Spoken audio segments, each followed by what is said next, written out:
We're grateful for how you provide for us, and once again we thank for this place. We thank for Tom and for Willem and for Micah and the way they take care of us. We thank for your word that you sustain us through the teaching of your word. In Jesus' name we pray. Amen. Okay. Amen. Amen. Morning, everybody. We're back. This is our 8th meeting on the righteousness of God in the Old Testament. We're really kind of giving us an overview of the big story in the Old Testament, and today we're going to bring primary history to an end. So, and then we're going to look at some other parts of the Bible, of the Old Testament, and how they fit into the storyline. Very quick overview of things we've done before. The Bible in 5 acts. God creates heaven and earth, appoints human vice-regents to rule the earth on his behalf. Act 1, which happens in Genesis 1, 2. Genesis 1, actually, and 2. And then Act 2, human vice-regents rebel against their liege, leading to chaos and corruption on earth. That is Genesis chapter 3 through 11. Act 3, God calls into existence the kingdom of Israel as his tool to end rebellion and restore his rule on earth. The kingdom joins the rebellion. That's pretty much the rest of the Old Testament. And then Act 4, we get the New Testament. God sends the Son as the embodiment of faithful Israel and calls the church into existence as his tool to end rebellion and restore his rule on earth. That's the New Testament. And then Act 5, God restores his rule on earth and renews all creation. And this is promised in the Old Testament and the New Testament, but it's a part that really hasn't happened yet. We are right now living in Act 4. So that's kind of the understanding of this. Okay. Our first meeting, we talked about creation and really strongly emphasized the kingship of humanity. We're created to rule, and we're created to rule creation on God's behalf, which is a very high exalted calling for humanity. Critical for understanding. This is one of the foundational texts in Christianity because it elevates the individual. And I would say, when we talk about Judeo-Christian foundation, this lies at the heart of it. Right? Having a elevation of the individual leads to the understanding such as human rights, leads to understanding of all our kind of the foundation of our political system, our legal system as well. Okay. The fall and consequences. Humans rebel, expelled from the garden, and the storyline of that humanity, once they rebelled and separated from God, they try to rule on their own. They find out that they cannot, and what we have is a situation in the world that is increasingly corrupt, increasingly divided, and at war with each other. And we move on to the third talk, in which God calls Abraham into a relationship with him, a covenant relationship with him, which means they're in a stipulated relationship. It's kind of like marriage. We're now joined together, and this covenant is different. It's a missional covenant. It's a covenant with a end goal in mind. You have a job to do. Okay, so I'm gonna appoint you as my person, my man. You're my people. I'm your God, and you are going to bless the nations. You're going to reverse the rebellion that has happened. So Abraham accepts this commission. So this is really what I call the pivotal passage in the Bible. It really happens here. Genesis 12. Everything changes. Everything from here on out is about how Abraham and his descendants succeed or fail in their mission. Okay. And I laid this out because you can see from the primary history. And I mean primary history. I mean Genesis through Kings. It's a continuous narrative. It is pretty much, I think, consensus at this point that some person during the exile pulled together various texts and formed a continuous narrative that talks about the story from creation all the way to the failure, to the Babylonian exile. And this history is what we've been working on for quite a while. And this structure really reflects the call to Abraham. Because call to Abraham is you will become a kingdom, and the rest of the storyline is really about the 4 elements of the kingdom. First, the people, the patriarchs and the people. Patriarchs in Genesis 12 through 50, the people Exodus 1 through 19, the people delivered from slavery, and then we have the laws of the kingdom, Exodus 20 into Deuteronomy, which we talked about quite a bit last time. The land of the kingdom in Joshua, and then we have the failure of the people in Judges, and then we have the gift of kingship and the failure of kingship in Samuel through Kings, and we're going to be looking at that today. Okay. So, that time we also talked about the character of the people of God, and we're introduced to 4 major characters, which I think really give a glimpse of what kind of relationship God wants and what kind of things that God really value. And so that was a helpful thing to understand. From the get-go, God picked some good people for his work. Okay? And then from somehow there's a disconnect between this and then what happens to the people after they come out of Egypt. There's a huge disconnect. And the revelation of Yahweh in the Exodus is a big story. God reveals himself as not as merely God Almighty or some kind of a tribal deity, but as the God who is able to confront the superpower of this world.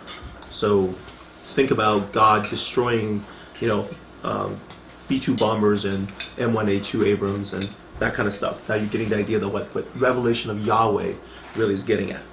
The ability to shape world history by taking on the preeminent world power. The failure of God's people is one of the major themes throughout the rest of the Old Testament. Starting in Exodus, they are a people that fail repeatedly. And we have and then it really culminates in the book of Judges. After that, you don't really talk about people anymore. The people become almost irrelevant. It's very strange. You hit the book of Judges, and it just, because there's really no set leader, we have these kind of ad hoc appointed leaders. And it just kind of, and the leaders are really reflections of the people who continue rebel, non-stop rebelling. And at the end, we have this complete amoral collapse of the Israelite society. Okay. And the book of Judges has this major conclusion. Israelites have become the new Canaanites. They are as bad as the people they drove away, and the solution is a king, and we really need a king somehow. And then we ended up on covenant with David, somewhere here now. And we had the discussion of is kingship a good idea? And we studied the two kings of Israel, the Saul and David, and we have this idea, and we have this, I would say, kingship being related to the bizarre temple building. That David says, I want to build God a bayit, a house for you. And God says, that's cool, but I want to build you one first.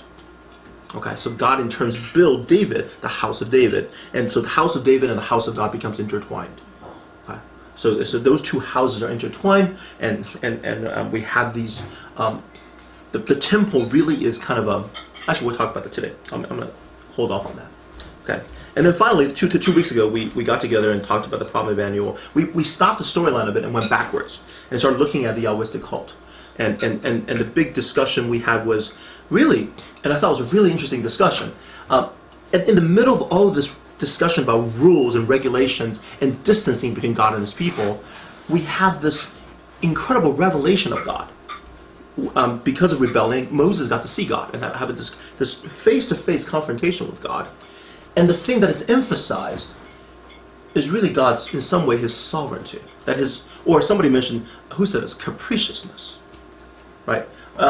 And so we had this discussion. I want to spend a little more time on it. If you look at the text, I will cause all my goodness to pass in front of you, and I will proclaim my name, Yahweh, in your presence, which means I will have mercy on whom I have mercy, I will have compassion on whom I will have compassion. I'll do what I want, in terms of the good side. And then when he actually does this, we have this the proclamation is Yahweh, Yahweh, the compassionate and gracious God, which is great, awesome. Slow to anger, abounding in love and faithfulness, maintaining love to thousands, and forgiving wickedness, rebellion, and sin. Yet, he does not leave the guilty unpunished. He punishes the children and their children for the sin of the parents, the third and fourth generation. And you sit there thinking, I thought he's forgiving. And then he also punishes the guilty. And there's just kind of this juxtaposition of the two sides of God in terms of his relationship to humans. What is unmistakable about this is that God responds to human behavior. So this is kind of the basis for ethics. We behave, and there's a consequence, there's a resulting consequence. But these statements will absolutely not allow you to make any predictions about how God will act. Okay, so the question people, I think we're discussing is God rational, right? Actually, let's skip. Let's forget that. Is God rational? Is the kind of the question we're confronted, and I think I was trying to get at the point, which is this: when we mean by God being rational, do we mean that if we can understand all the inputs into his mind, we can predict the result? Is that what we mean by God being rational? That if we have somehow figured out a way to understand all the things that he thinks about, obviously that's impossible, he thinks about more things that we can think about, but somehow if we can see everything he sees, we can then understand that there's somehow these kind of equations in his mind that will produce a result that's predictable. Is that what we mean by rational? And if that's what we mean by rational, if God is rational, then what we're saying is God is a black box with a formula inside of it, and all we need to do is figure out the formula, and figure out the inputs, figure out the formula, we can get the output. And for many Christians, that's the task they've been on. Theology is really a chance to figure out who God is, figure out his character, figure out how he operates. And I believe that this passage is an attempt to say, no, you can't. There's something, it's not that God's merely more complicated, we can't figure him out, but there's something about personhood that resists reduction into formulas. Simply can't be done. So that would be what I would argue. And I would say that's true of all of us. Can you be reduced to a formula? Can you be reduced to a function? Okay, so I think the personhood of God, the agency of God, and people have different words for it. Sovereignty.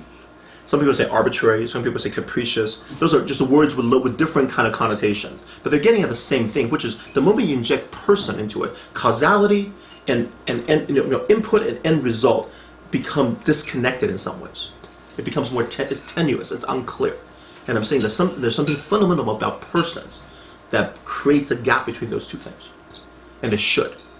Otherwise we operate by formulas.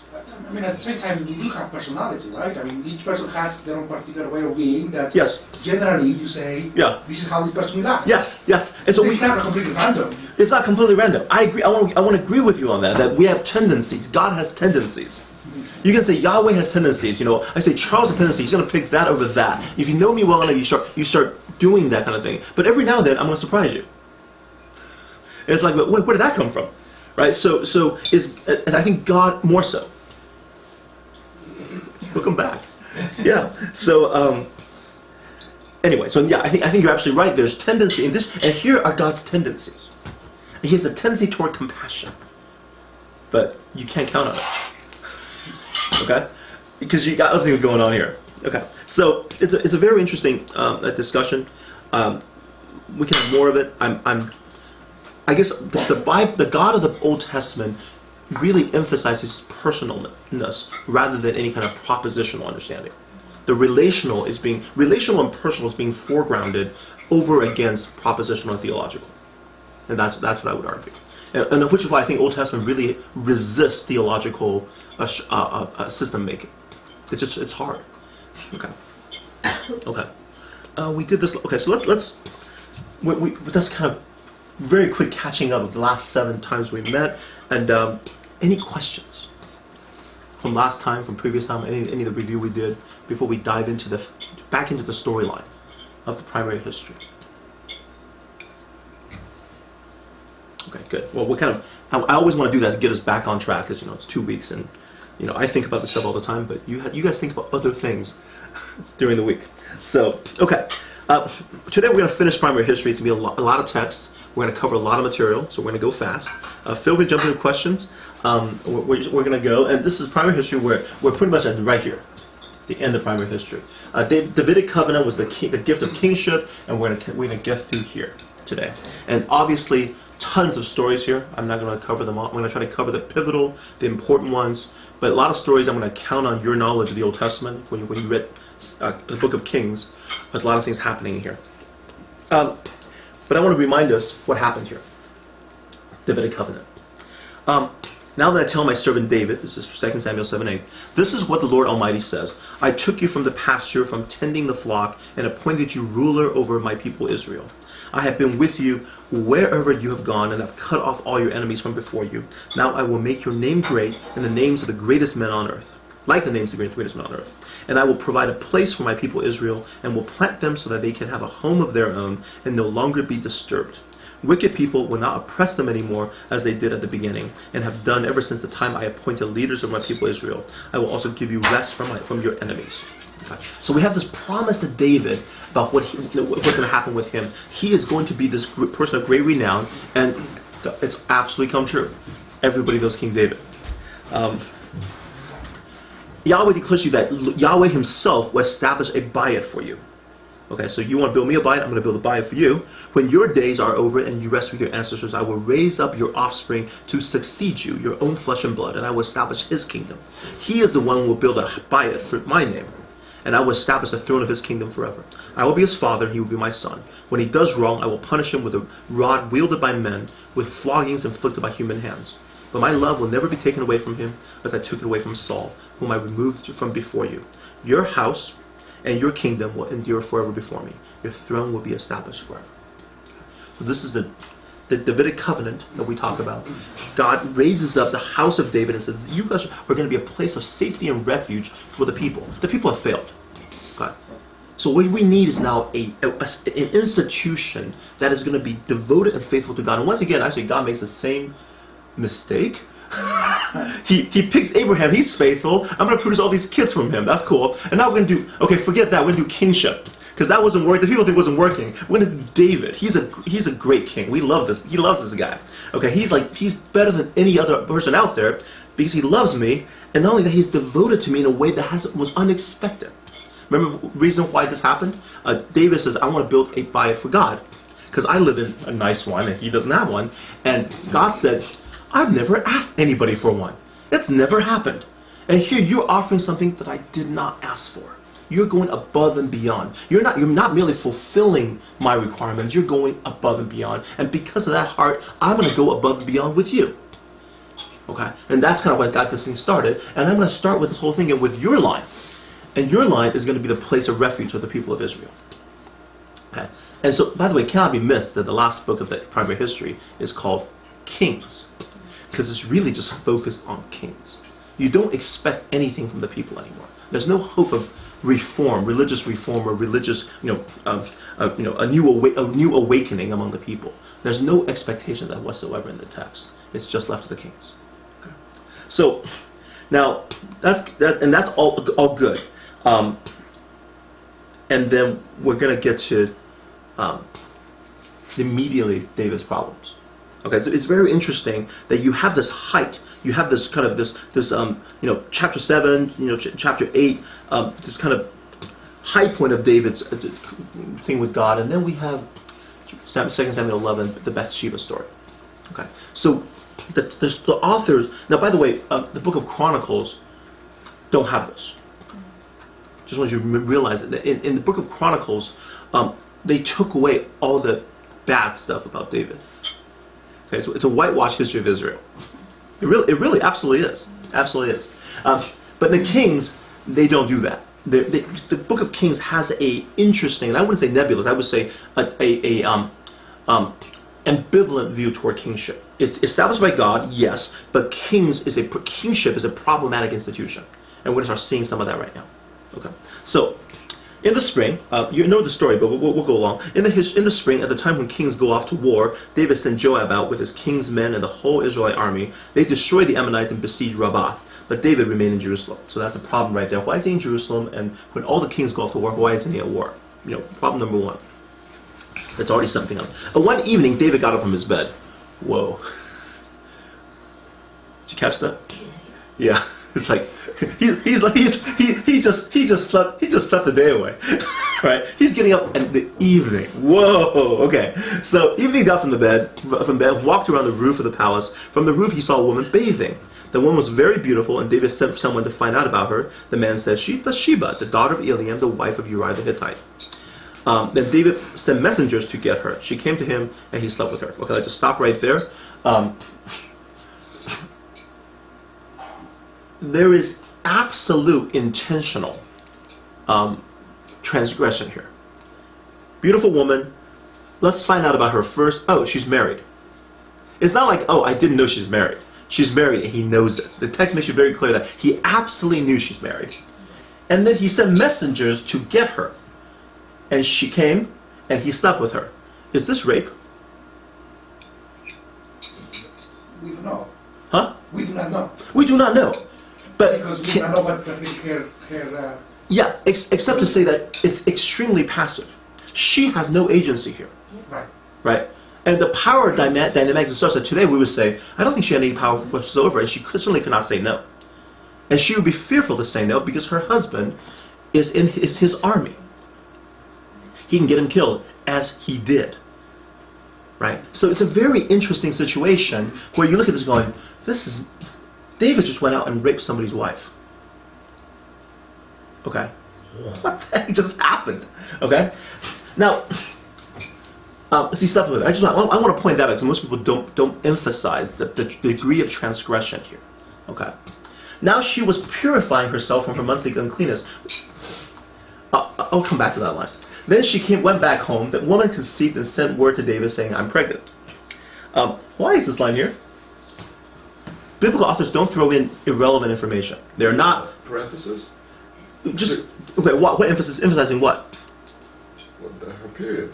Yeah, but why? Because in the Leviticus, it's impurity to... Okay, so that's one possibility.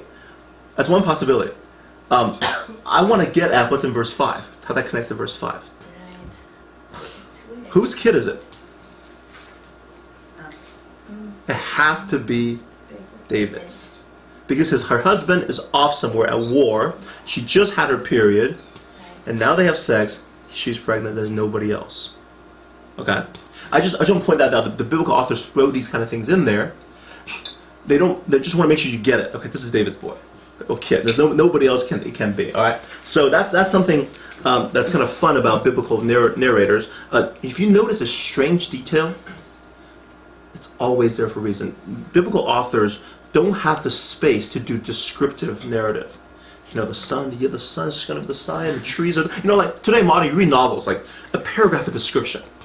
Okay, that doesn't happen in the Bible. There's no space for that because, you know, parchment is too expensive. Okay, nobody writes like that back then. So it's just to the point, and this gets you to David's baby. It's David's baby. Okay. The woman consented and conceived and sent word David saying, I am pregnant. Now, this is kind of so this is where David, he makes one mistake. Okay. And this is where things are going to spiral out of control. Because David's going to do some kind of what's the word? Politically, you do troubleshooting there. Crisis management. We're going to do crisis management here. Okay, we're going to try to solve the problem. And so, how is David going to solve the problem? So David sent this word to Joab. Send me Uriah the Hittite. And Joab sent him to David. And when Uriah came to him, David asked him how Joab was, how the soldiers were, and how the war was going. Which he didn't get the response because he doesn't care about the response, right? So what exactly does he want Uriah the Hittite to do? Then David said to Uriah, go down to your house and wash your feet. Go down to your house and sleep with your wife. What's the plan? It's your baby. It's your baby. Once they have sex, who knows? There's no DNA testing. There's no paternity testing. He may look a little like David the king, but hey, that's all right, you know. So we're gonna get this covered up. This is a great cover, right? A brilliant move on David's part, you know. But she was beautiful. You've been in the world this time. It's a piece of cake. You go home, wash your feet, and whatever else you do. Okay. So Uriah left the palace, and a gift from the king was sent after him. You know, I don't know what they gave him. But Uriah slept at the entrance to the palace with all his master's servants and did not go down to his house. Why didn't he do that? Okay, so we're going to find out something about Uriah that's going to really hit you in the guts. Like, this guy's a really good guy. It's like, rats. It's like, if he was a kind of a jerk, okay, we wouldn't feel so bad. But now, like, oh no, this guy is really loyal. David told Uriah did not go home. He asked Uriah, haven't you just come from a military campaign? Why didn't you go home? And Uriah said to David, the ark and Israel and Judah are staying in tents, and my commander Joab and my lord's men are camped in the open country. How could I go to my house to eat and drink and make love to my wife? You know, he gets that. As surely as you live, I will not do such a thing. So faithful, loyal, you know, upright. What a great guy. Rats. Okay. Now, it's like, and by the way, there's a kind of an implicit. I don't think he means it, but the dig at David is unmistakable, unintentional, but unmistakable. I mean, everybody is there. The ark is there. The whole Israel and Judah, you know, the soldiers. But he meant that as the whole nation are living in tents. And my commander Joab and my lord's men are out there. By the way, where the heck are you, David? Why are you here? All right. So, but I don't think he's meant to say that.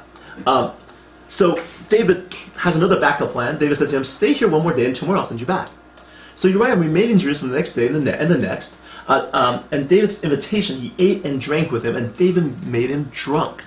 Okay, now he's going to get totally wasted. Okay, he's going to go home, he won't control himself, whatever. It'll work. This is going to work. We're going to get the guy drunk.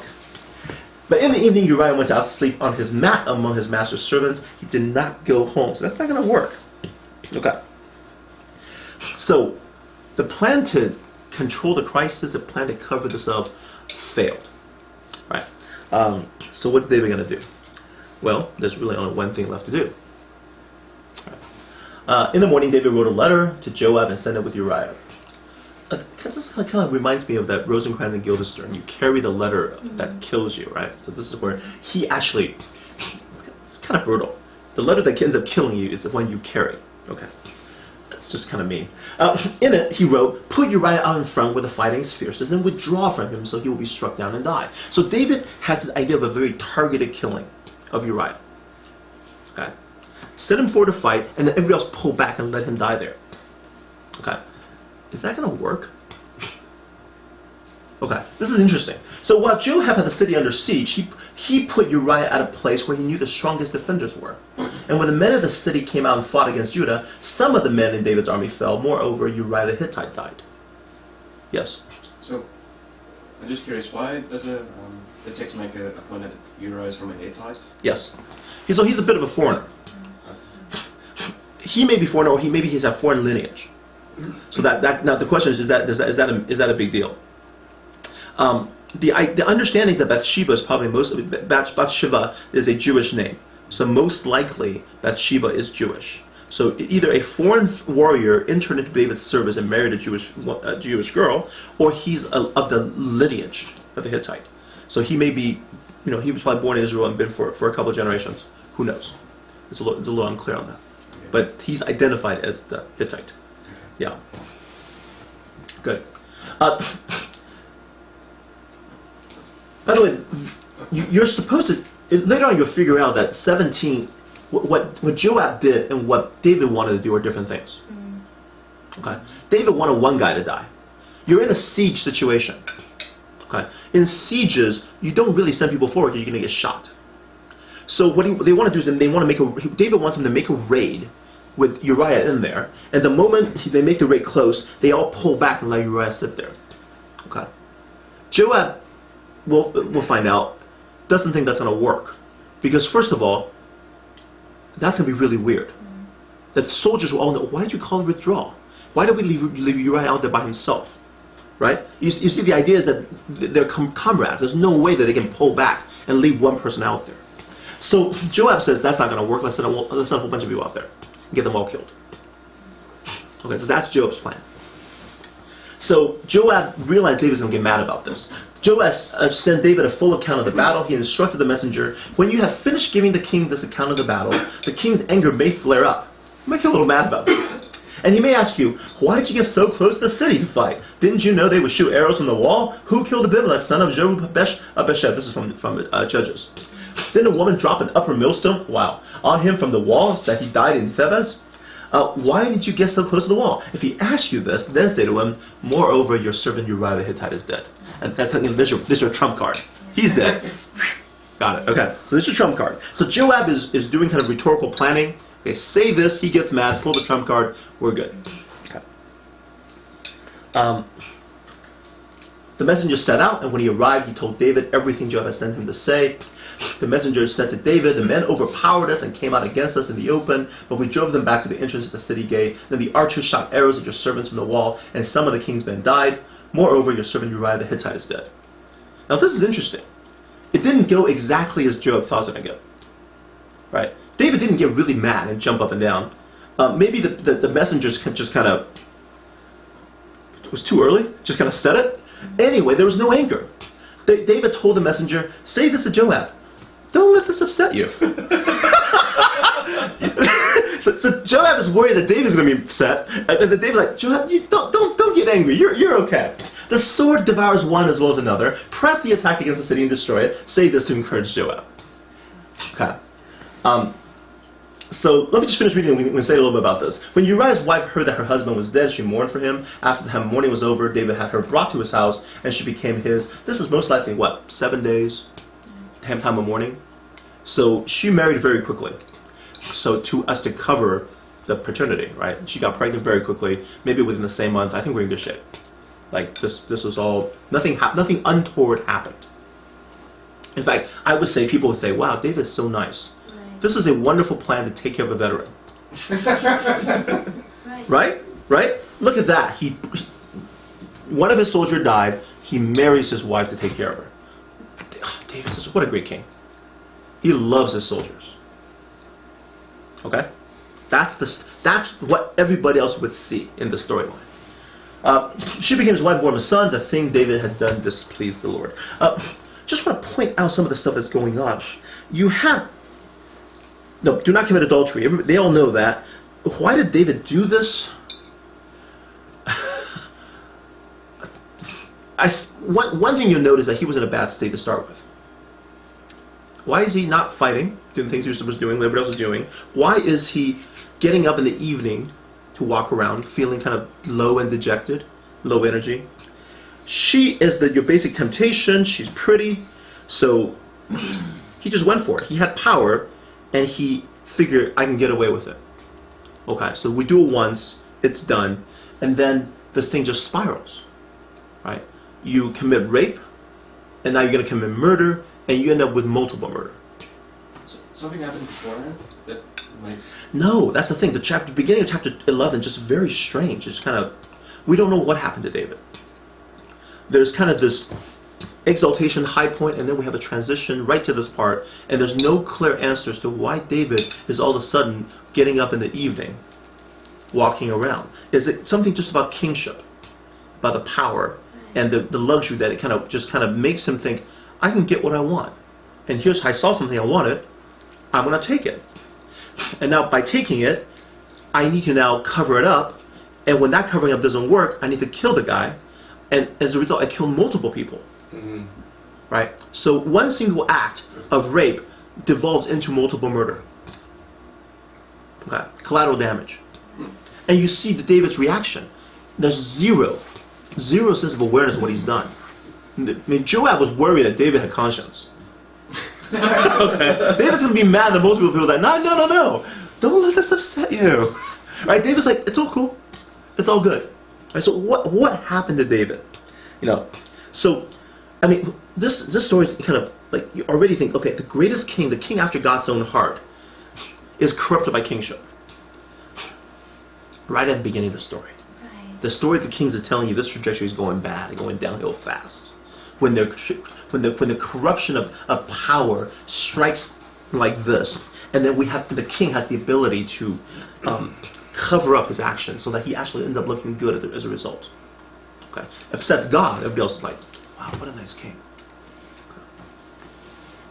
Charles, just to sort of, I'm not even sure I understand the question I'm asking. Sure. But you know God's choice of the kings as a part of His redemptive plan. Yes.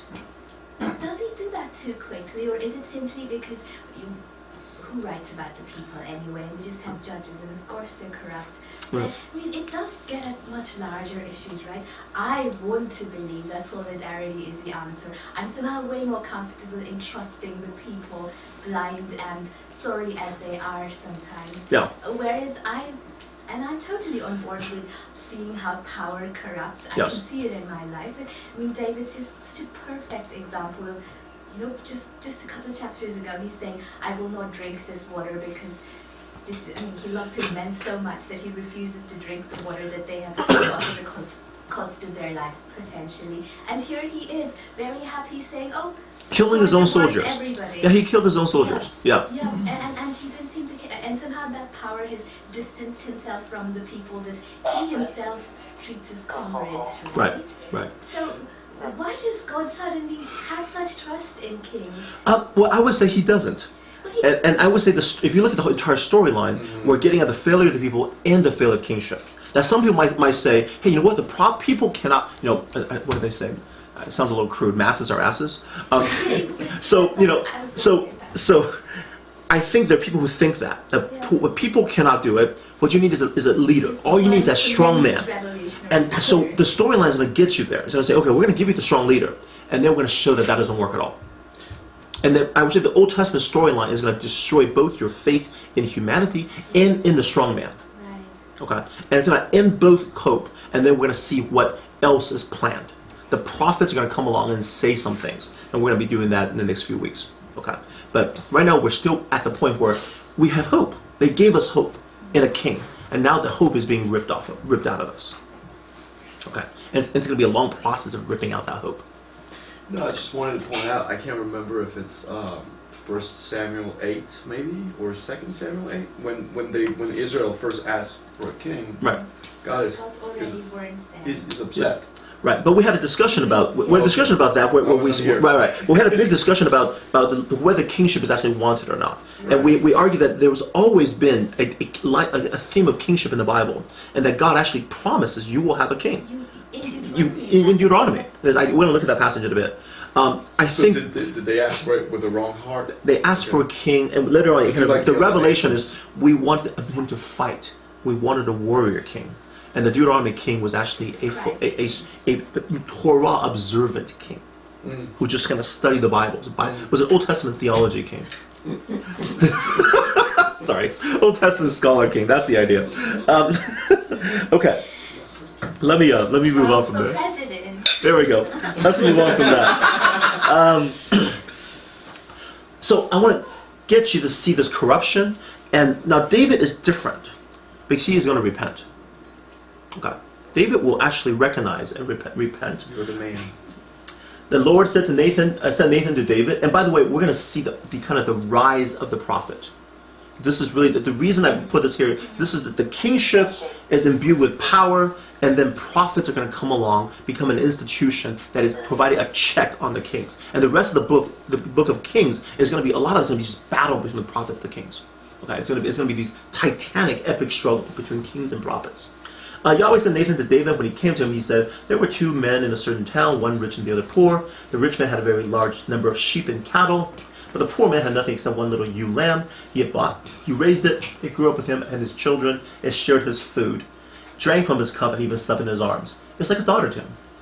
Now a traveler came to the rich man, but the rich man refrained from taking one of his own sheep or cattle to prepare a meal for the traveler who had come to him. Instead, he took the ewe lamb that belonged to the poor man and prepared it for the one who had come to him.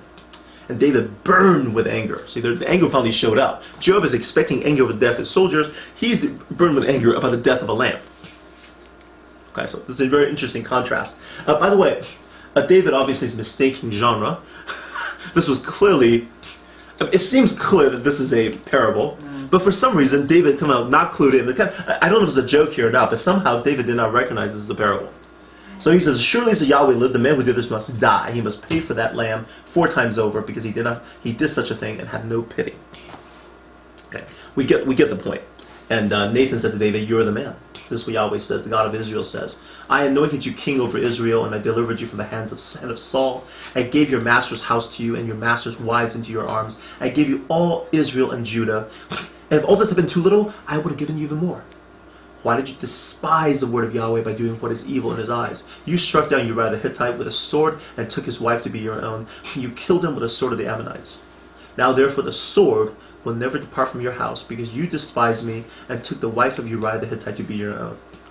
This is what Yahweh says. Out of your own household I'm going to bring calamity on you. Before your very eyes I will take your wives and give them to the one who is close to you, and he will sleep with your wives in broad daylight. You did it in secret, but I will do this thing in broad daylight before all Israel. Then David said to Nathan, I have sinned against Yahweh. Nathan replied, Yahweh has taken away your sin. You're not going to die. Okay, this mercy, grace, judgment thing. But because by doing this you have shown utter contempt for Yahweh, the son born to you will die. So I love this because Uriah was, okay, like you said, he was maybe a foreigner that came in. Mm-hmm. So God not only cared for the Jew, but also for the foreigner. Yeah. It's like you can be a foreigner. Yes.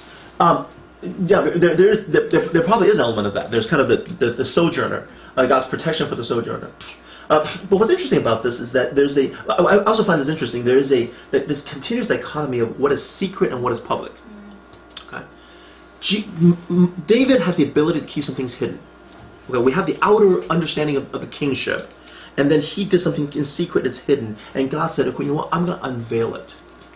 I'm going to unveil it in a different way. What you did in secret, I'm going to do it in broad daylight. You slept with somebody's wife in secret.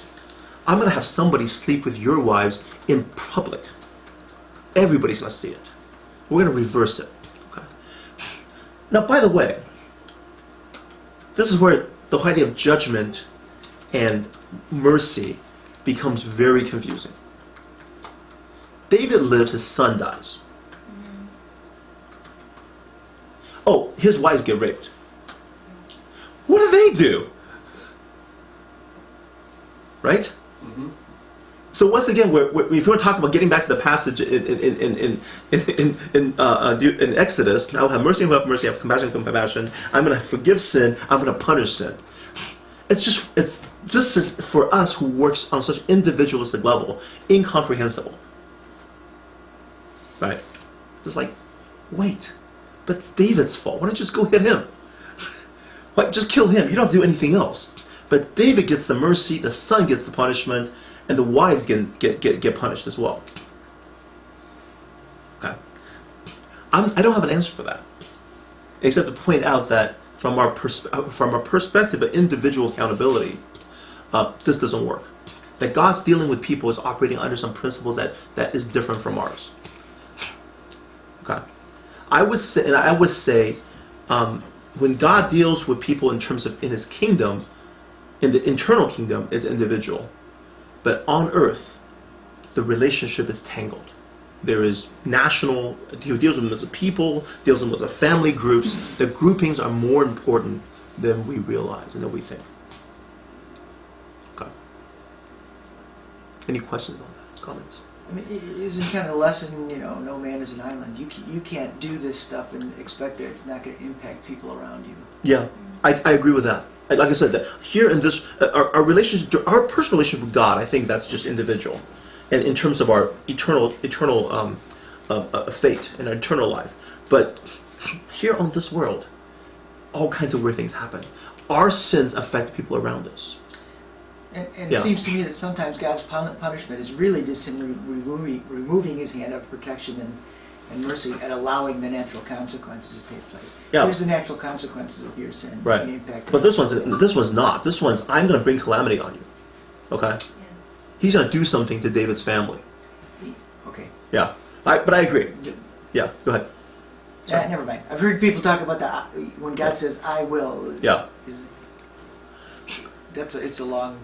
Okay. It's a long discussion. But is that really Him acting or Him removing His protection and allowing the natural consequences to take place?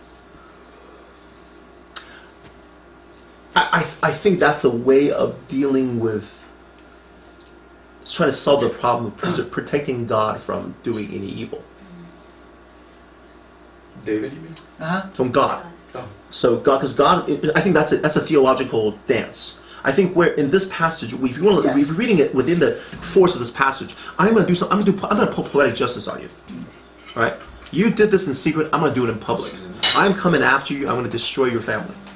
I'm going to tear your family apart. Why? Because of what you did to Uriah's family.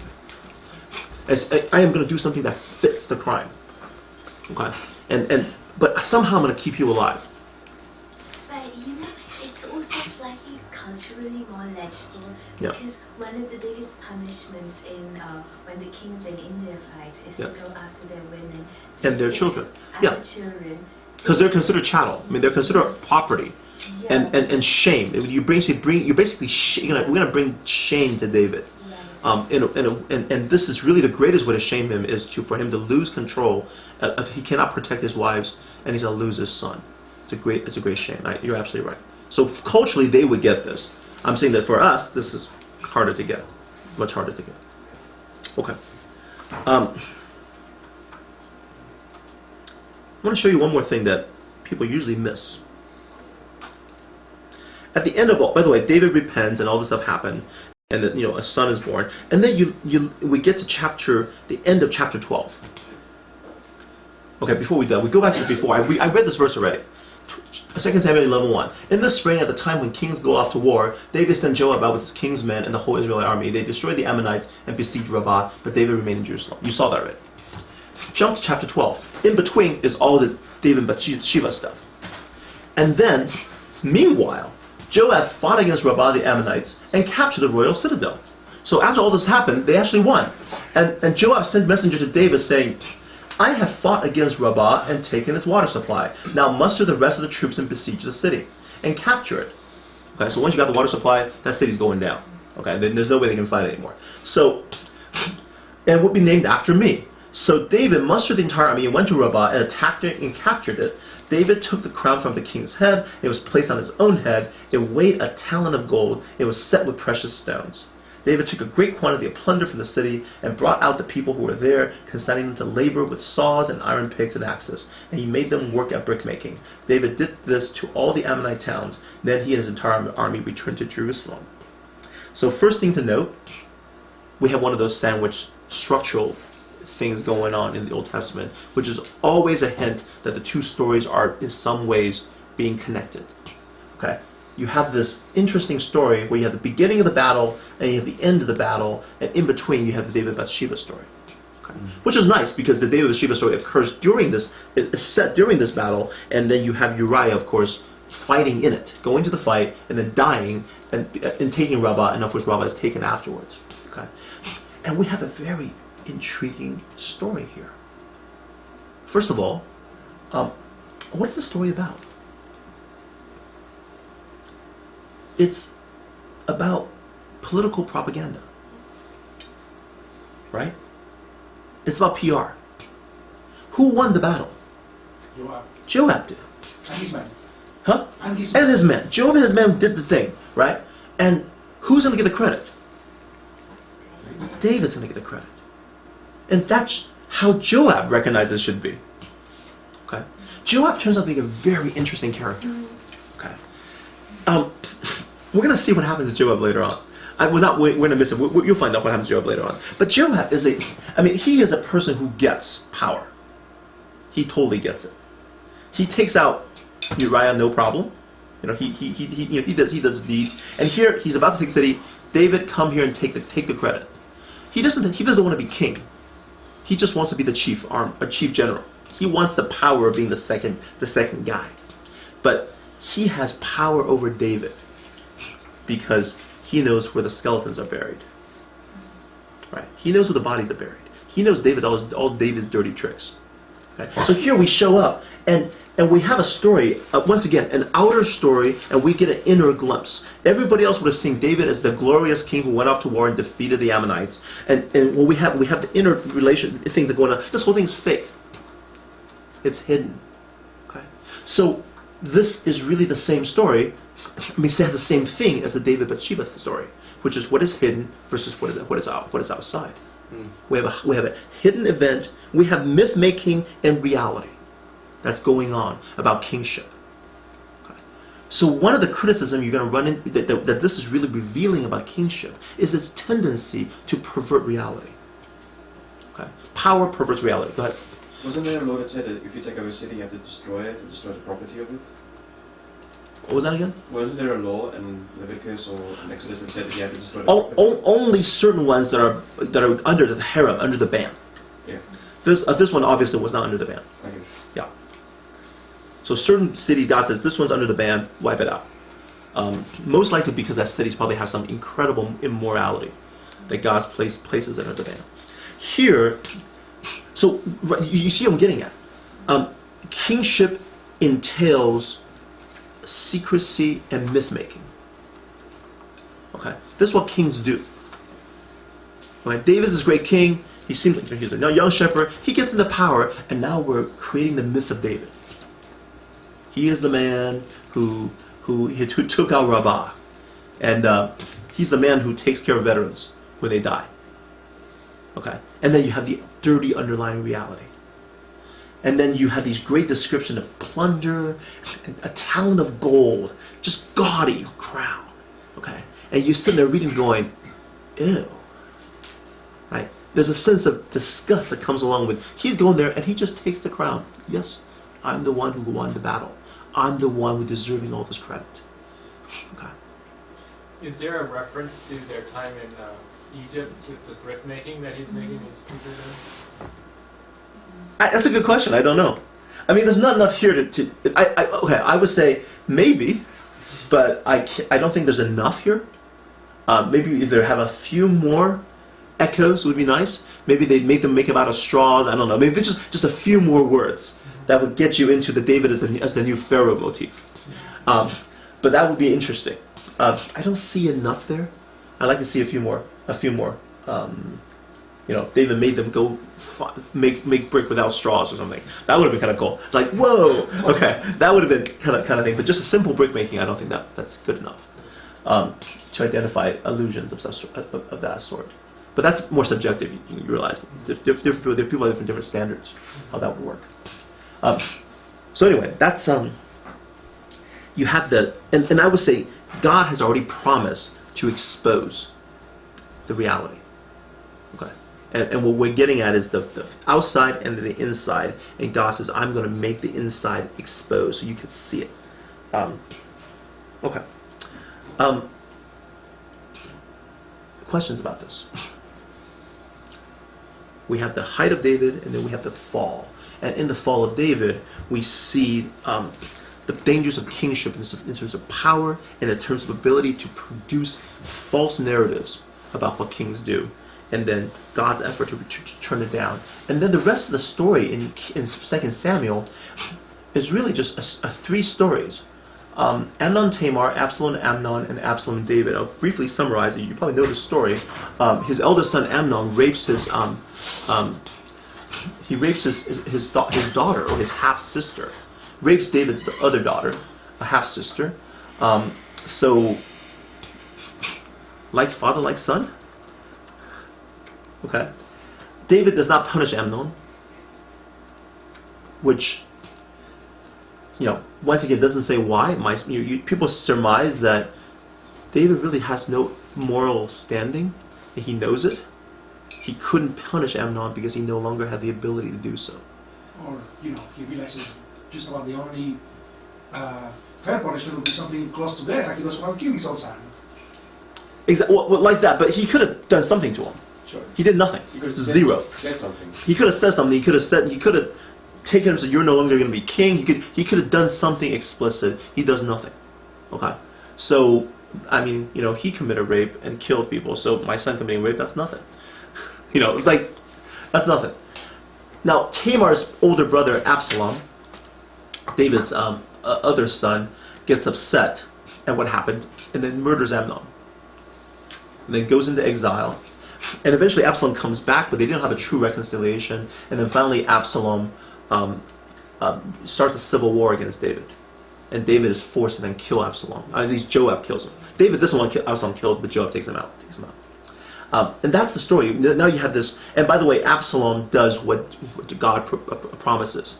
He goes onto the top of the palace and rapes David's concubines. Okay. Just to kind of, what's the word? Make sure everybody knows that Absalom is serious. Okay. That this civil war is a real one. You need to take sides now. Okay. So it was a good plan. It was a good plan. Absalom, for Absalom to do that, his idea is, if you have a civil war, people are now choosing. And a lot of people are going to go, is this a real civil war? If Absalom and David have a reconciliation, who is screwed? All the people who followed Absalom are screwed.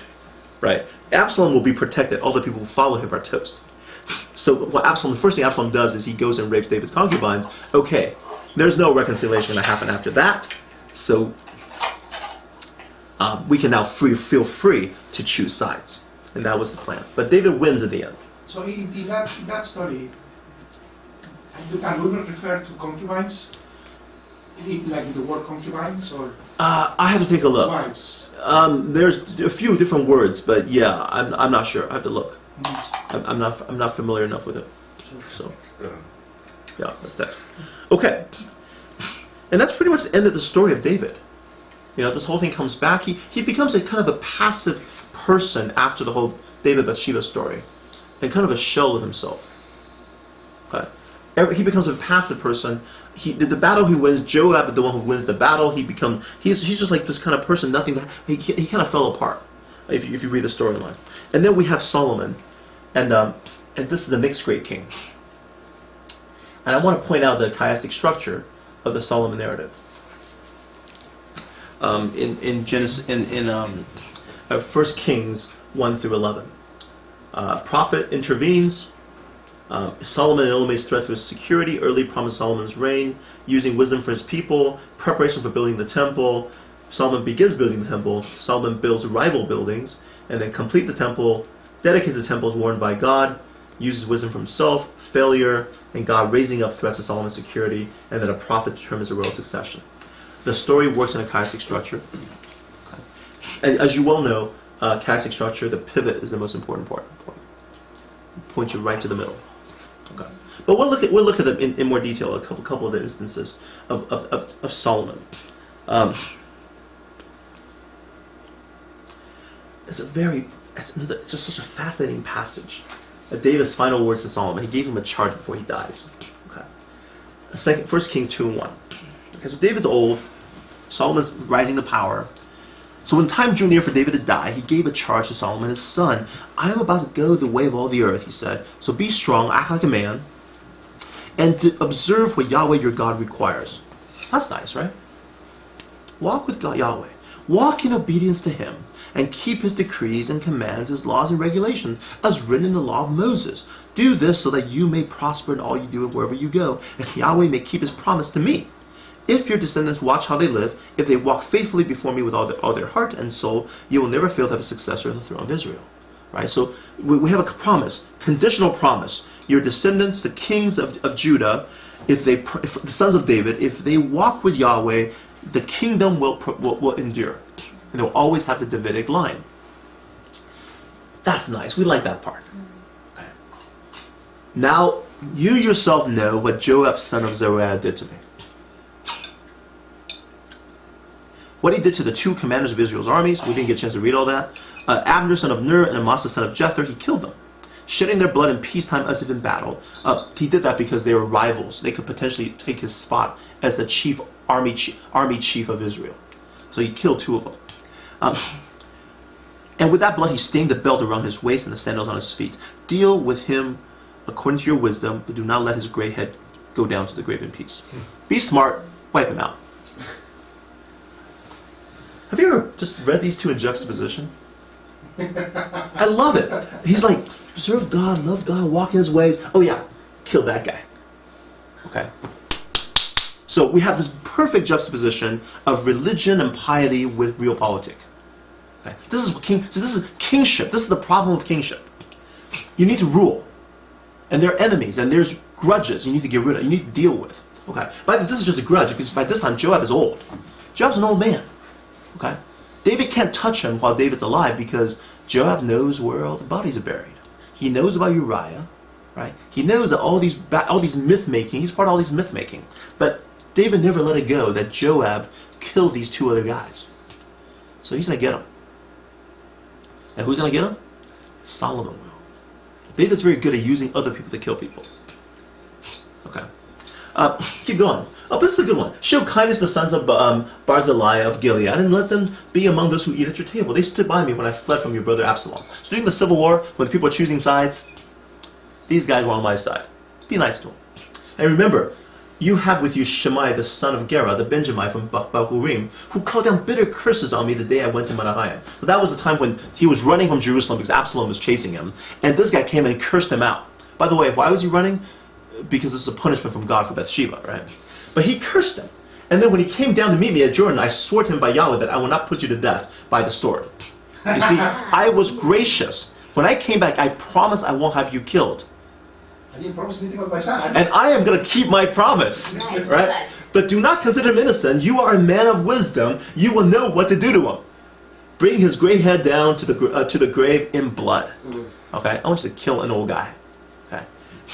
Do you understand what's happening here? Okay? He has, once again, this is the inward-outward thing.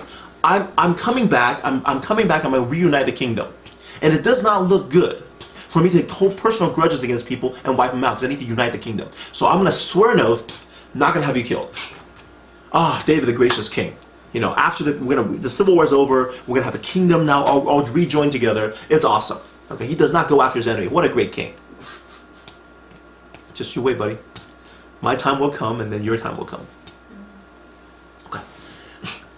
I love this and its juxtaposition to this. Okay, this is the problem of kingship. It's also one of the Go ahead. one of the problems of kingship that when you have these dynastic kingships, sort of the problems that the father has accumulated. Yeah. Goes to the son. Yeah. Right. And by the way, so Solomon finds a way to get them all. Get these two guys. Okay. That's what the next chapters are about. He wipes out these guys, and these guys are not threats to him. They're old.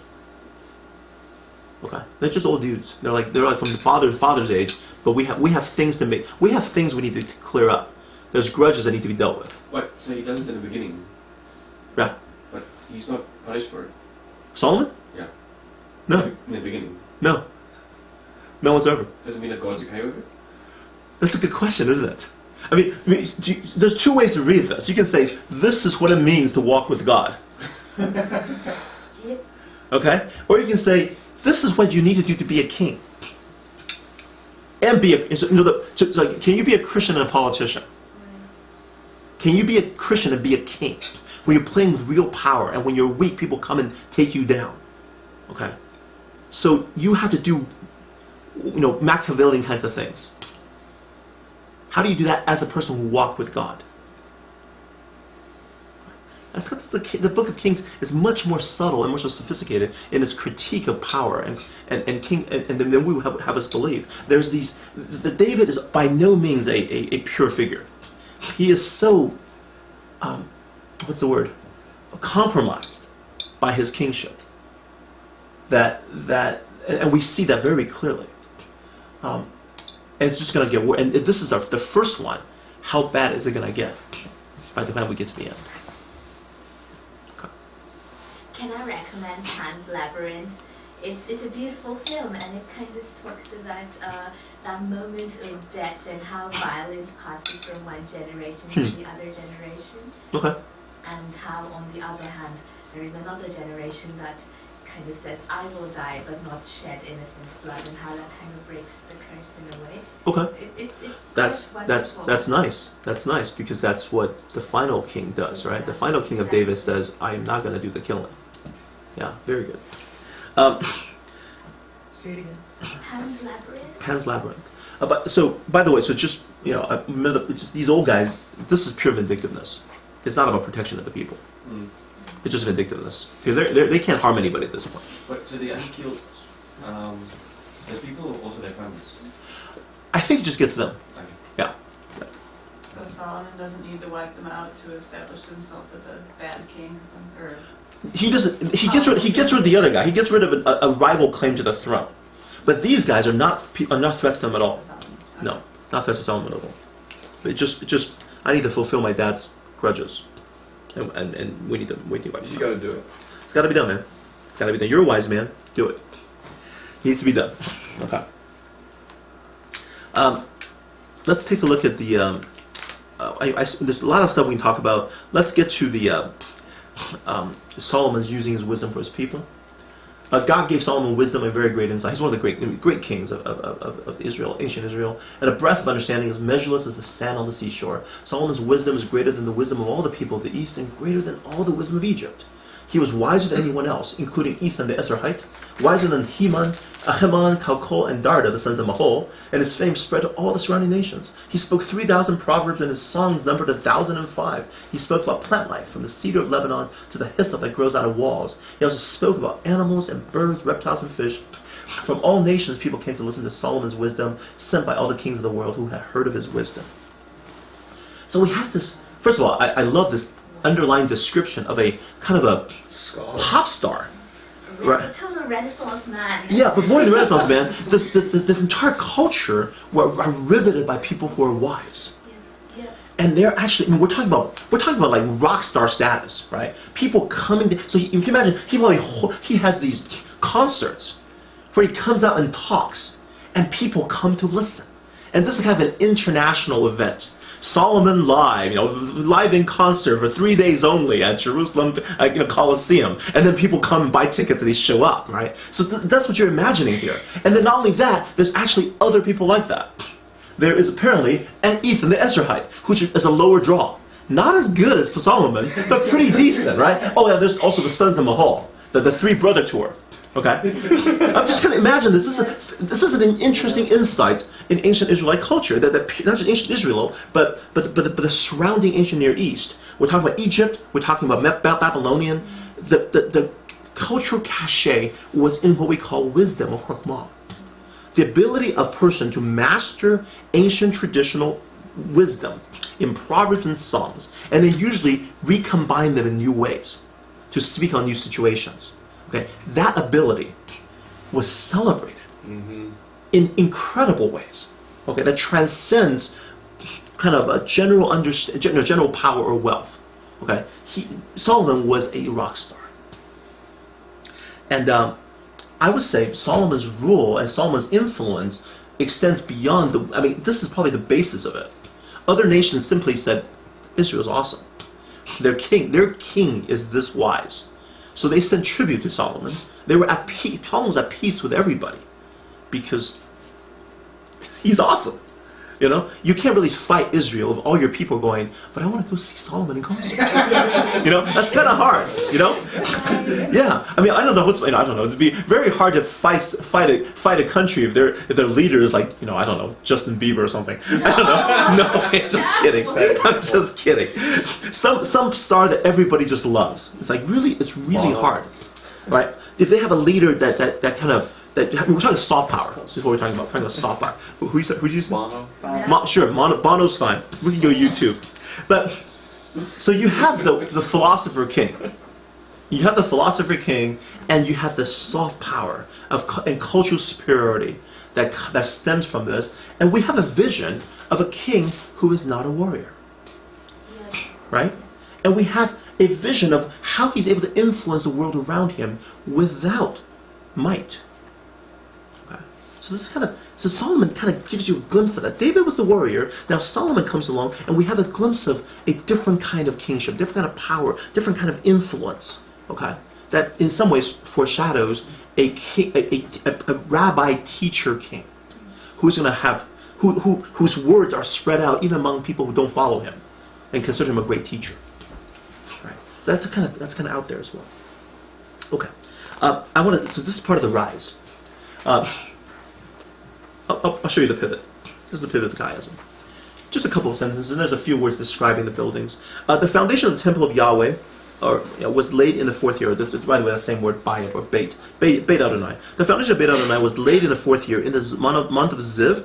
In the 11th year, the month of Bul, the 8th month, the temple was finished, with all its details according to specifications. He has spent 7 years building it. It took Solomon 13 years, however, to complete the construction of his palace. And then there's a couple, 11 more verses that describes his buildings. And then we go back to the temple. It's one of the strange things you think, why did that get stuck in here? We're talking about the temple. It's all nice. We got the plan. We got the building. We're going to describe it in detail. It's going to be beautiful. It is beautiful. Okay, spectacular building. And then we just have right in the middle of the chiasm 12 verses that says, oh yeah, Solomon's better. How do you know? Took longer to build. That's it. Just stick it in there, okay?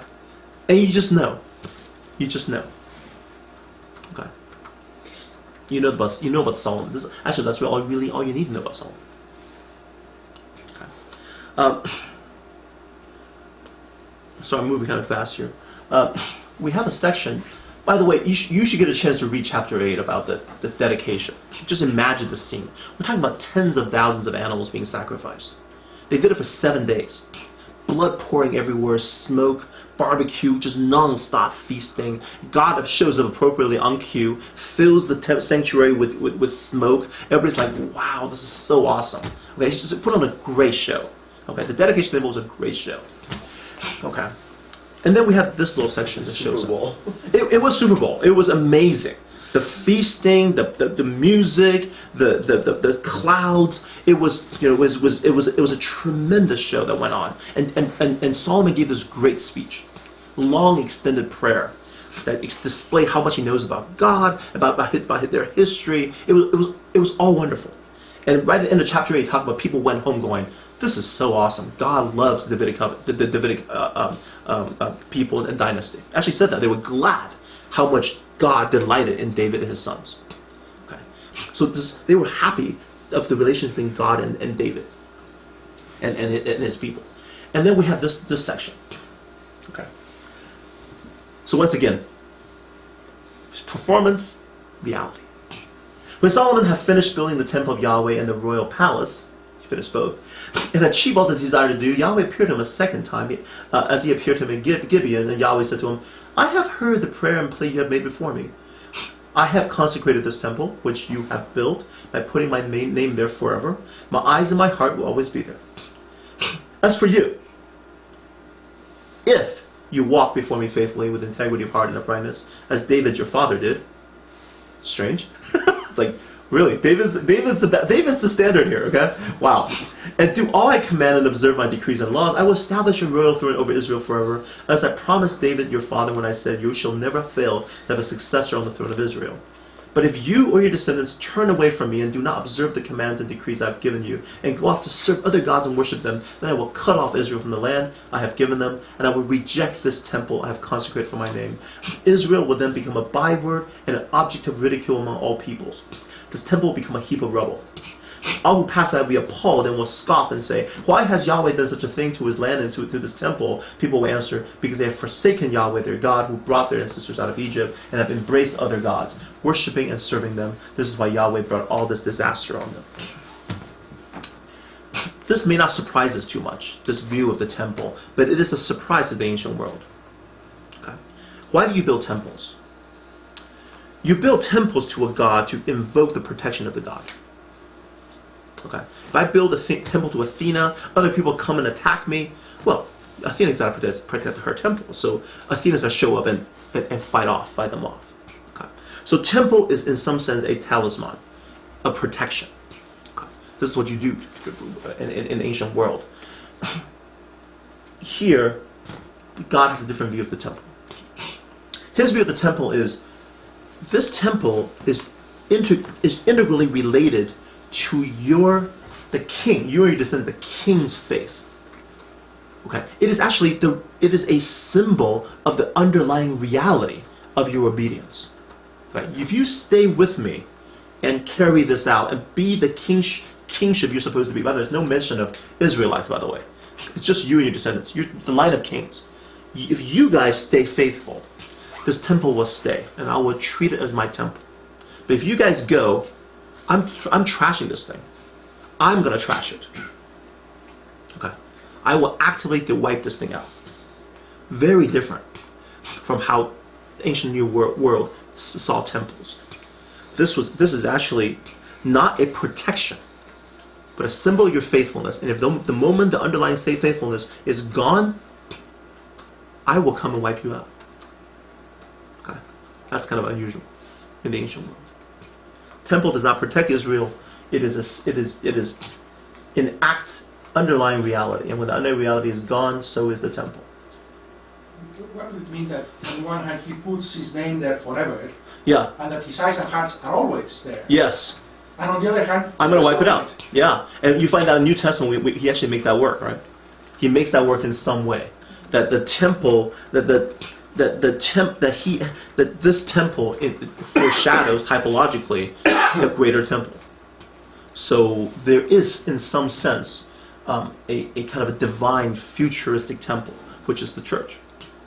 But we are, in some ways, this is the forerunner of the real temple that God's going to build. So, question? Breaking the promise to David here by now adding qualifications after David's death? Actually, he doesn't. If you go back to the David promise, there actually is a promise that if your son, there's a conditional aspect and an unconditional aspect to the promise of David. Your kingdom will last eternally, your throne, that's unconditional. But if your sons don't obey, I will punish them. That's conditional. So there's a conditional and an unconditional aspect of it, and this is the conditional part. The unconditional part actually shows up in the New Testament, which is kind of shocking. If you don't have the New Testament, it's like God broke His unconditional promise to David. But God has promised that someone from His throne will have an eternal reign. Okay. Right. So people back then didn't have the New Testament. So how did they interpret it then? They didn't interpret it that way. But the messianic promise shows up, people believe that, okay, there's going to be a Messiah in the Davidic line. And we'll get to that as we move forward. Okay, because the prophets are going to come along and say something's is going to come out of David. They really did believe that. Okay. And, well, like at least some of them still do. Yeah, a Davidic king is going to come out somehow. I think that's their belief. So when they came back later on and rebuilt the temple, yeah, like Nehemiah. Yeah, right. Ezra Nehemiah, right. Was that? There wasn't a king there. There's no king there. Yeah, that has always been the problem. Is that what happened to the kings? That temple is separate from a king. It was not protected by a king. It was not built by a king. It was not integrally tied to a king, and that was actually one of the big debates at the time pre-New Testament, when, for example, the Maccabean revolt, a kingship came, and people say, is that a legitimate kingship? And which is also why when Herod the Great started rebuilding that temple and really make it nice, he was trying to buy legitimacy for his kingship. So you're absolutely right. And then the time of visitation, when Jesus, the king, actually shows up, he actually declares that this temple needs to be destroyed. We talked about last year when we talked about the life of Jesus and his challenge to the temple. He actually says this temple needs to be wiped out. This temple is completely rotten and gone. So, but you're right. The kingship temple thing continues on, but in a different way. Haven't the Jewish people sort of justify or rationalize that the temple was there for a while, and then it was destroyed, and they had to rebuild it? How do they justify that? Yeah, the gap of... Yeah. It's a good question, because I think I mentioned this before. In the ancient world, gods who lose their temple lose their followers. If you can't defend your temple, you're not worthy of worship. So one of the conclusions you can draw from the destruction of the temple is that this god's dead. Some other god killed him. Okay. Or if you want to put it this way, if Yahweh is going to destroy his own temple, he's committing suicide. Okay. So a rebuilding of a temple implies an understanding that the people who built it, the other Jews probably just went away. They're like, this God is not worthy of worship. But the people who rebuilt it would say, hey, we blew it. We were unfaithful. We're going to rebuild this temple as a way to say, hey, we're going to rebuild this covenant. That this covenant is worthy. But here's a problem. The Holy of Holies is empty in this new temple. Right? The Ark was gone. The Ark was never recovered. So all the stuff that was in the Holy of Holies has been wiped. It's disappeared. Probably sitting in a U.S. Army base somewhere, as the Raiders of the Ark, Lost Ark tells you. But you're absolutely right. The theology of the new temple is a real problem. Okay, is this a real temple? I mean, God showed up there with Zechariah, or not? John's dad. Oh, right. God showed up there, but I would say the theology of the New Testament is that's not the real temple. The real temple shows up in Jesus. That temple was never real. But okay, let's keep going. Kings was written during the exilic period. I would say if it reached its final form in the exilic period, it talks about different sources it uses. So whoever pulled it together used a lot of different sources. Okay. But whoever was pulling it together was aware of the fall of the temple. Yes. When they were writing it. Yes. Well, right, exactly. Most likely it was already done. Yeah. He was already in Babylon when he pulled it all together. So, in fact, you would say that the entire primary history is a story of Israel with an understanding of why you're in Babylon. Yeah. Let's keep going.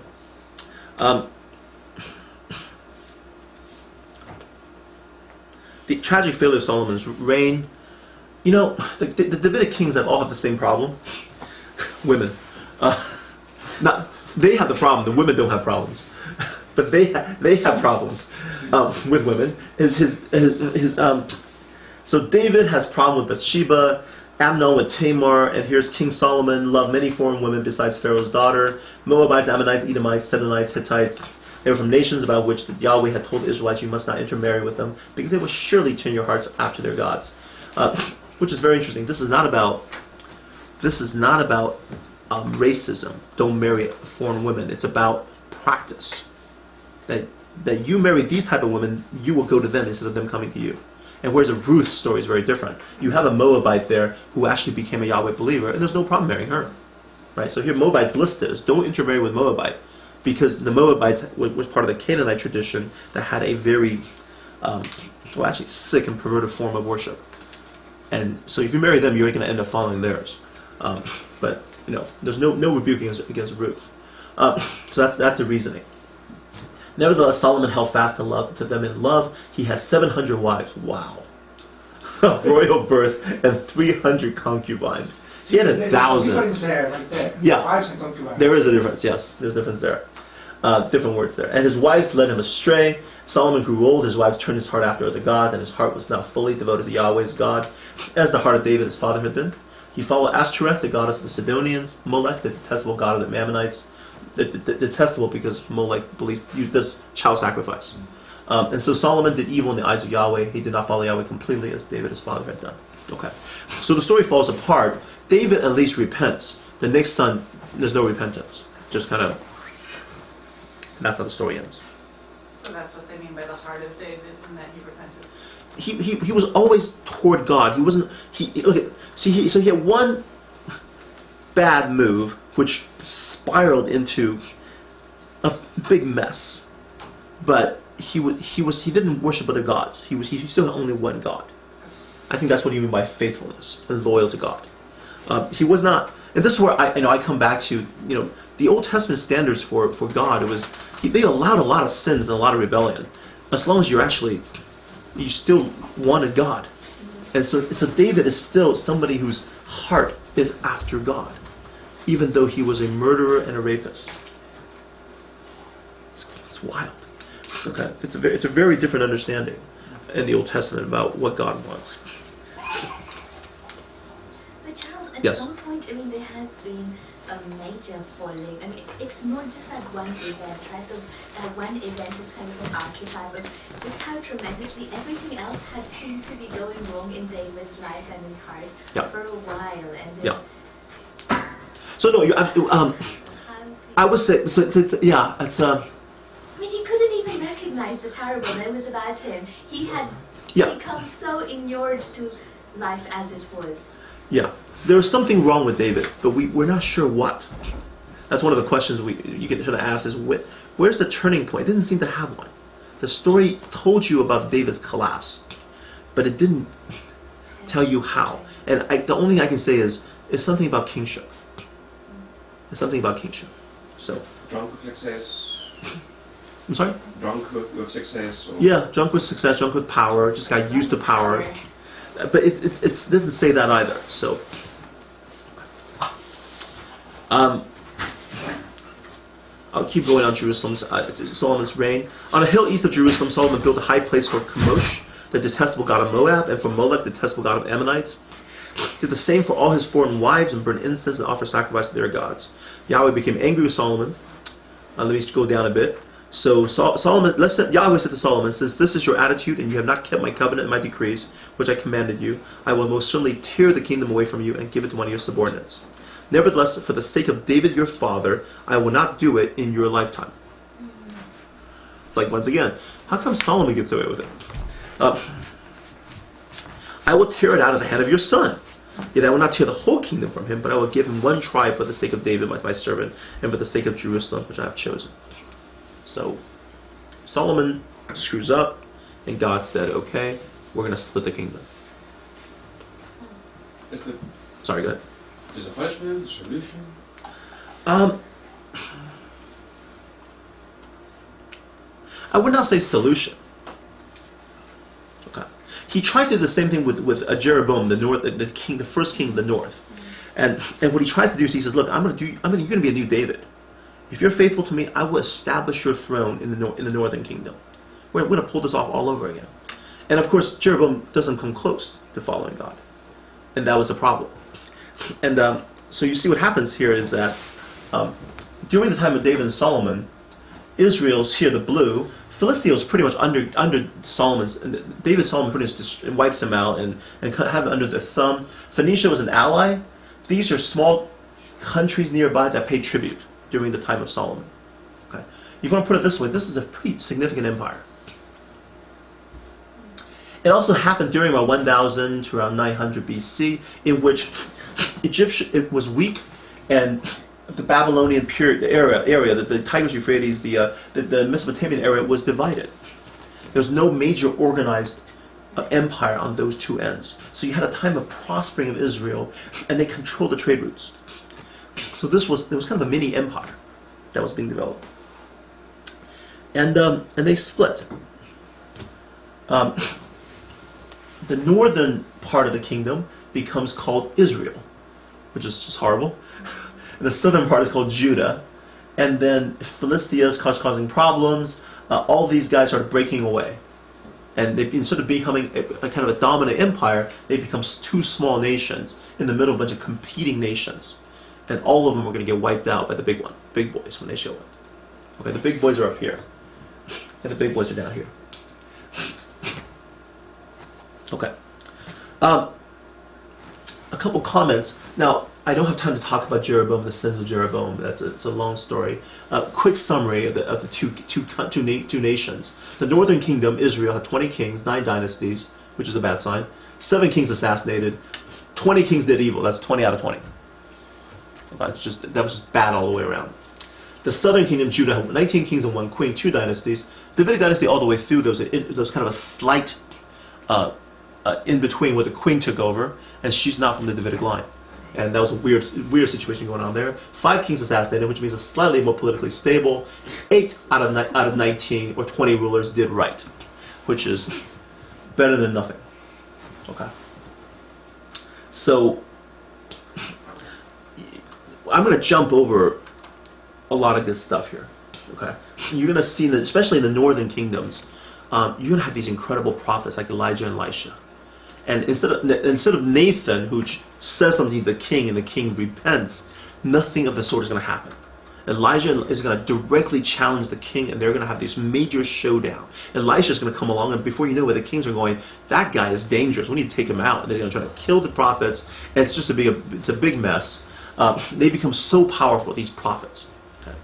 So you get a chance to read the book of Kings after Solomon. Would you say there was a transfer from power from kings to prophets? I would definitely say so. That the prophets become independent sources of power, and not only in terms of military power, because there's this great line in which when Elijah dies, Elisha cries out, my father, the chariots and the horses of Israel." Okay, he's saying, "You are the army that protects Israel." Elijah was, and then when Elisha dies, another person cries the same line, except it's the king of Israel.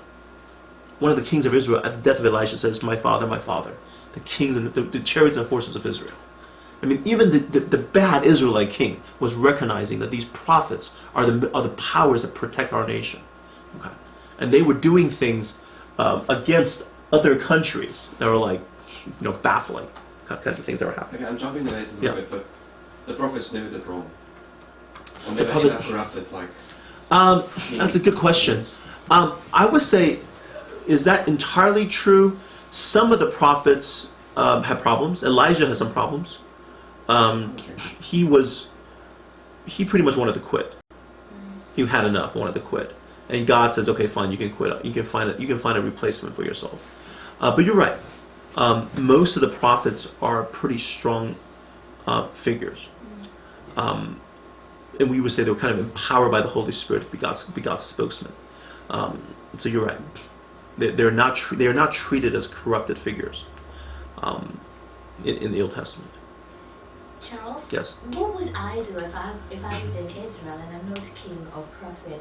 Do I end up like a Boaz or a Ruth somewhere? Do I be a Uriah and get killed? Where is God's righteousness? Yeah. With respect to people then? That's a good question. And you'll find out once we get some of this stuff that the society is a mess. When the key leadership is a mess, the whole thing just falls apart. And corruption and killing of the innocent. Naboth would be a great example during the time of Ahab. His land was just reappropriated by the king, Yeah. and he's murdered. Just murdered by judicial process. They had somebody accuse him, had him murdered, so the king can get his vineyard because he liked the land. Okay, and it's like, wow, that kind of corruption, abuse of power continues on all the way through. I don't really have an answer for you except you just crave a different way of kingship. But we'll touch on some of that when we start talking about judges and the problem of social injustice in Israel. Again, there's a couple of examples where God did show mercy to other people, like the widow and the oil that was multiplied. Yes. So that was a way of taking care of the prophet. So what if the prophet wasn't there? My question is, are there other widows getting oil? Right. Or are they just all starving to death? Right. Completely somewhat related question, I guess, but what is Jeremiah? He doesn't appear in the book of Kings. Which one? Jeremiah. Jeremiah. Okay. So, do we know why he's not in the book of Kings? I don't know that. The Kings is... okay, so I'll give you one answer. Who's this guy who wrote this book on who wrote the Bible? Really kind of a pop book. He argues that Jeremiah wrote the whole thing. As the primary history. He says Jeremiah put the whole thing together. That's one argument. Who knows? Wasn't his own stuff written by somebody else though? Baruch, was it? The stuff? When it gets to the authorship issue, the whole Old Testament's a mess.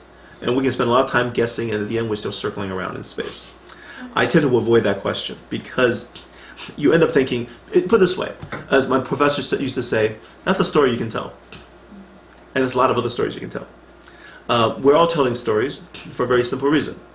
The oldest Hebrew text we actually have is from the Dead Sea Scrolls period. Okay, nothing before that, except an amulet on the verse, or like 2 verses of Numbers. That's from like 600 BC. That's all we have. We have no textual evidence of any sort prior to Dead Sea Scrolls, roughly around 200 BC.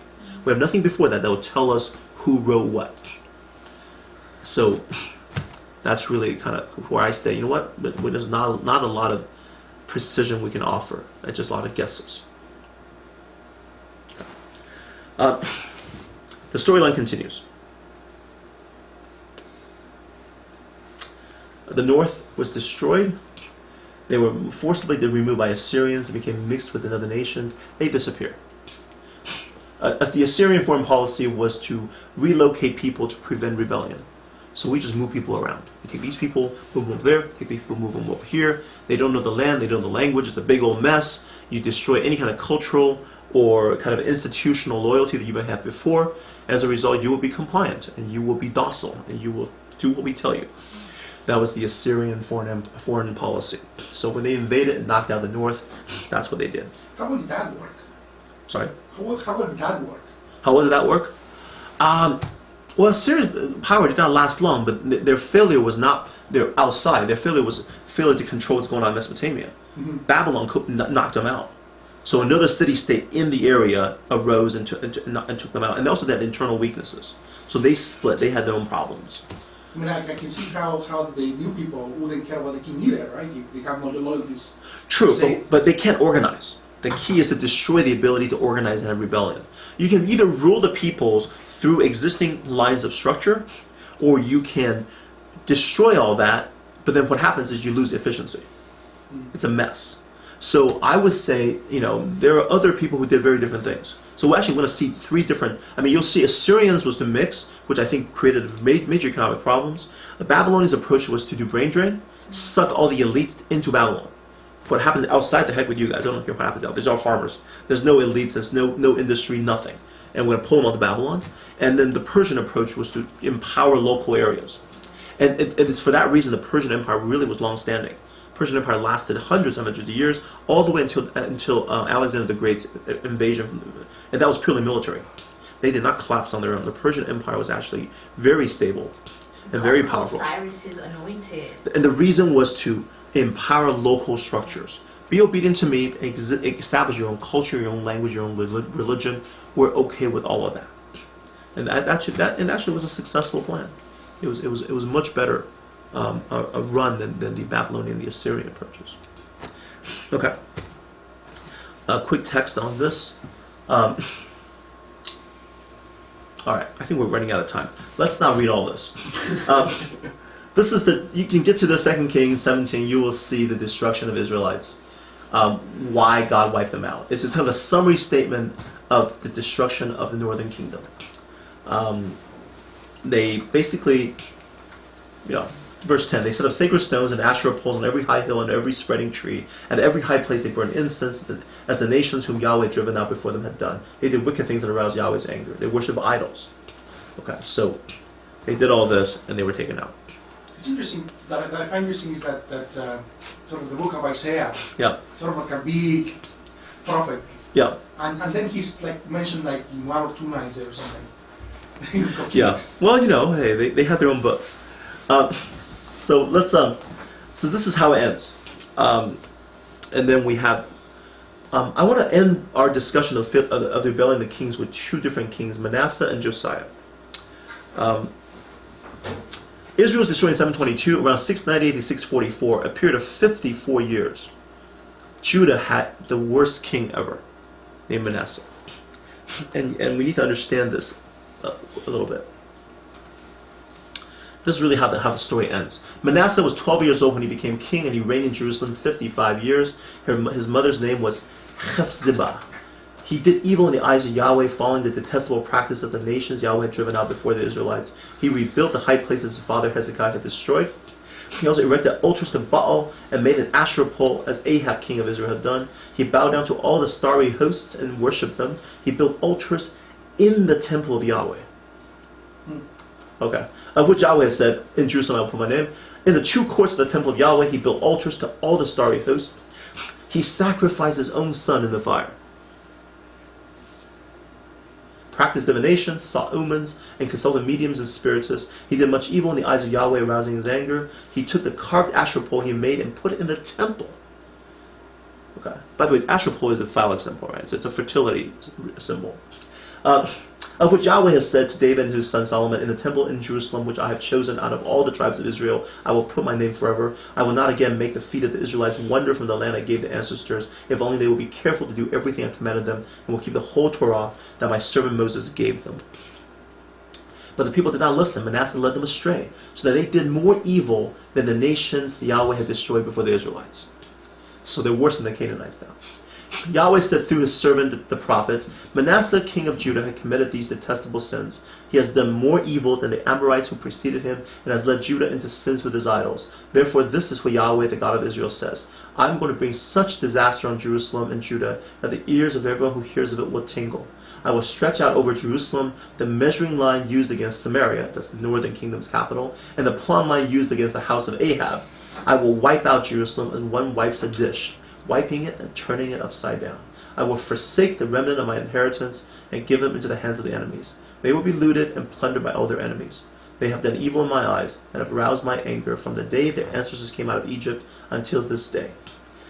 Moreover, Manasseh also shed so much innocent blood that he filled Jerusalem from end to end, besides the sin he had caused Judah to commit. So they did evil in the eyes of Yahweh. So that's Manasseh. Okay, the worst king, and by this point God decided that's it. This is over. Okay, the house of David and the house of the temple of God, where the place where Israel find refuge, has now turned around, become the kind of the birthing ground of a new Canaanite people, the people that was so corrupt that God had to wipe them out. Okay, and now here we are. Why does it matter who his mother was? They always track that. I'm not sure why. Yeah, usually because a king has multiple wives. So they're tracking the line through this mother versus this mother. Now, if this was the end of the book of Kings, that just, okay, it was spiraling downwards and that would be fine. Except this is not the end of Kings. Okay. One more king showed up. Okay. Actually, there's a couple other ones, but one major king showed up. And it is sad. That's what makes the story tragic, is that the greatest king in Israelite history shows up after Manasseh. Okay? And so Judah is wrong. Huh? You say Judah is wrong? Oh, I mean Israel's combined. Oh, okay. Yeah, the greatest king in Israelite history, in the whole ancient Israel history, shows up after Manasseh. And so when I read this, I get a little teared up because it's just like, it's kind of a story of too little, too late. Okay. We have 20 years of reign though, so he had a good run. We go back to Deuteronomy. I want to point this out because the king that God wanted, according to Deuteronomy, actually shows up. Okay. This is in Deuteronomy. This is Moses' time. When you enter the land Yahweh your God is giving you and have taken possession of it and settled in it, and you say, "Let us set a king over us, like all the nations around us. Be sure to appoint over you a king the Yahweh your God chooses. He must be from your fellow Israelite. Don't put a foreigner over you." Let's jump down here. When he takes the throne of his kingdom, he is to write for himself on a scroll a copy of this law, taken from that of the Levitical priest. It is to be with him, and he is to read it all the days of his life, so he may learn to revere Yahweh his God and follow carefully all the words of this law and these decrees, and not consider himself better than his fellow Israelites, and turn from the Torah to the right or the left. Then he and his descendants will reign a long time over his kingdom in Israel. So you have this Torah copying, Torah reading king. That's the ideal king, according to Deuteronomy. David didn't do this. Okay. 2 Kings 22. Josiah was 8 years old when he became king, and he reigned in Jerusalem 31 years. His mother's name was Jedidah, daughter of Adiah. She was from Bozkath. He did what was right in the eyes of Yahweh, and followed completely the ways of his father David, not turning aside to the right, to the left. In the 18th year of his reign, so he was 10 years after he started reigning, King Josiah sent the secretary, Shaphan son of Azaliah, the son of Meshullam, to the temple of the Lord. He said, "Go up to Hilkiah, the king, high priest, and have him get ready the money that has been brought into the temple of the Yahweh, which the doorkeepers have collected from the people." So they're collecting money from the people to do something with the temple. So that's not a good sign.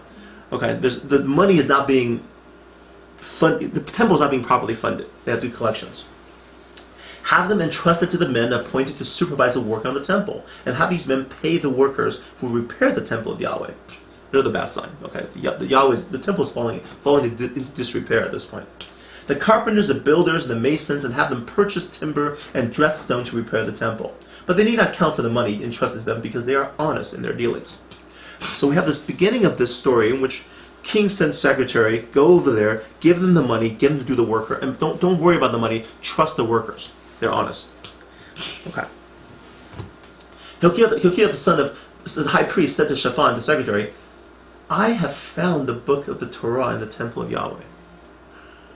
Okay, that line in itself is just like, what do you mean found? What do you mean found? Okay, what do you mean by that? 55 years under Manasseh. It got lost.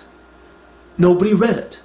The high priest didn't know where it was. In fact, this high priest probably never read it before. Right, the temple's not that big. How can it be lost? It's big enough. It got stuck somewhere underneath some piles. Asherah poles here, altar to the starry host here, altar to the Molech. I mean, it became a massive mess of Canaanite worship, which means rooms were cleared up for people to have sex. I mean, seriously, Canaanite worship was mostly sexual. It was fertility cult, right? So you're doing all this stuff going on. It's probably buried under some sex toy. Who knows? Okay, that's what's going on. The temple has been completely degraded. Now Josiah comes along and says, okay, let's do some repairs. And then we found the Torah. Okay. He gave it to Shaphan, who read it, and Shaphan, the secretary, went to the king and reported to him, your officials have paid out the money. He's burying the lead here, by the way. All the stuff he told me to do, we did. Paid out the money that was in the temple of Yahweh and have trusted the workers and supervisors of the temple. Then Shaphan the secretary informed the king, Hilkiah the priest has given me a book. And Shaphan read it in the presence of the king. When the king heard the words of the book of the Torah, he tore his robes. He gave these orders to Hilkiah the priest. Ahikam son of Shaphan, Akor son of Micaiah, Shaphan the secretary, and Asaiah the king's attendant. I'll bet the reason why they have so much detail at this point is that the author who's writing all this knows all these guys. Okay, we're talking about contemporary now. We're getting really late in the storyline. Okay, the person who's putting this together in Babylon, he probably knows them as the previous generation. Okay, he's heard of these guys, but he met some of them. Go and inquire of the Yahweh for me and for the people and all for all Judah about what is written in this book that has been found. Great is Yahweh's anger that burns against us, because those who have gone before us have not obeyed the words of this book. They have not acted in accordance with all that is written here concerning us. Hilkiah the priest, Ahikam, Akbor, Shaphan, and Asaiah went to speak to the prophet, Huldah, who was the wife of Shalom, son of Tikvah, the sons of Harchas, keeper of the wardrobe. So they went to a prophetess. Interesting. The prophet they went to was a woman. She lived in Jerusalem in the New Quarter. She said to them, "This is what Yahweh, the God of Israel, says. Tell the men who send you to me.